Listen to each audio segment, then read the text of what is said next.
पंजाब में जितने हालत खराब है, पंजाब केसरी जो अखबार है उसके यहाँ पर भी छापा डलवाया। उसको कहा कि हमारी खबरें छापो। बुलडोजर लेके जाके उसका बुलडोजर खड़े करके उसका होटल गिराना शुरू कर दिया। मतलब ये गुंडागर्दी की कोई इंतहा हो सकती। उनको जो व्यक्तिगत मानसिक पीड़ा उस परिवार को और उनकी जान एक प्रकार से खतरे में, ये सदन उस पर भी चिंता कर। दिल्ली की विधानसभा लोकतंत्र पर एक प्रहार के रूप में देखती है। पिछले 2 महीने के अंदर पंजाब केसरी के बाद 3 बार ऐसी घटनाएं हो चुकी हैं, इसमें उनके ऊपर, उनके मालिकों के ऊपर इस तरह की घटनाएं हुई हैं, उनको दबाने की कोशिश की गई है। हमारी विधानसभा को इसको टाइम पे संज्ञान लेना चाहिए, हम उनको संरक्षण दे पाएं ताकि वो अपना काम भी ईमानदारी से कर पाएं। उनको मानसिक प्रताड़ना दी जा रही है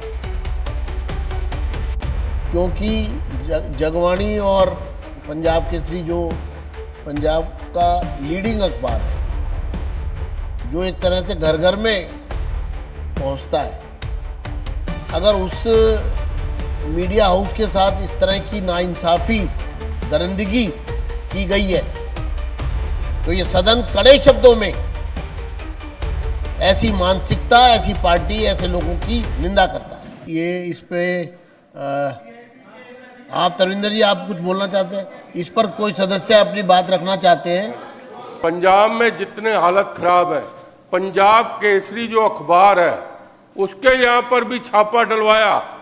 उसको कहा कि हमारी खबरें छापो जबरदस्ती। ये जो तरविंदर सिंह मारवा जी ने बात कही है, इसको भी इसी प्रस्ताव में कह रहे हैं, ये बड़ा जरूरी है। हाँ, जिस तरह से ये बहुत है, ये डेमोक्रेसी के और ये इसी प्रस्ताव में पार्ट 2 के रूप में उनका घर, उनके होटल के ऊपर बुलडोजर लेके गए, हाई को उनके घर पे जाके रेड करी और उनका कसूर क्या था? उन्होंने पंजाब के लोगों की आवाज को उठाया और मंत्री के खिलाफ कार्रवाई करी और बुलडोजर लेके जाके उसका बुलडोजर खड़े करके उसका होटल गिराना शुरू कर दिया। मतलब ये गुंडागर्दी की कोई इंतहा हो सकती कि अगर आपकी कोई आवाज बोलेगा। और मैं आज आपके मंच से ये भी एक बार कहना चाहता हूं कि पंजाब में जिस तरह से पत्रकारों के साथ व्यवहार किया जा रहा है, हमारी विधानसभा को इसको टाइम पे संज्ञान लेना चाहिए, हम उनको संरक्षण दे पाएं ताकि वो अपना काम भी ईमानदारी से कर पाएं। धन्यवाद। जो माननीय सदस्य है श्री तरविंदर सिंह मारवा जी ने एक महत्वपूर्ण मामले की तरफ इसी प्रस्ताव से जोड़ते हुए, जो मीडिया पर जिस प्रकार का कुठाराघात हुआ है और उनको मानसिक प्रताड़ना दी जा रही है,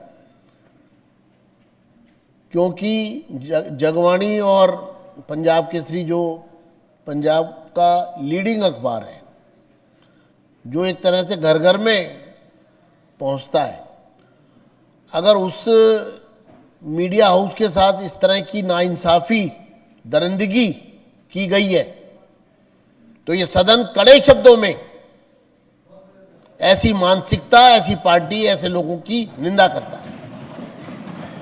ये लोकतंत्र के चौथे स्तंभ पर जो प्रहार किया गया, उसको दिल्ली की विधानसभा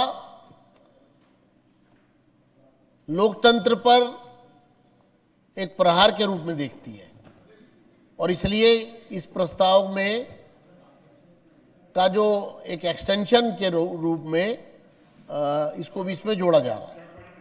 जगवाणी,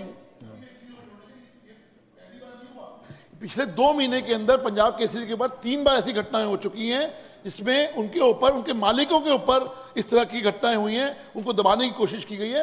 ये इसमें और ऐड किया जाए। अखबार के जो मालिक हैं, उनको जो व्यक्तिगत मानसिक पीड़ा उस परिवार को और उनकी जान एक प्रकार से खतरे में, ये सदन उस पर भी चिंता करता है कि जो लोग इस तरह की हरकत कर सकते हैं, वो कल को उनके ऊपर किसी प्रकार का व्यक्तिगत हमला भी कर सकते हैं, शारीरिक नुकसान भी पहुंचा सकते हैं। तो ये दोनों विषय इसमें जोड़ करके और इस प्रस्ताव को हम पारित करते हैं।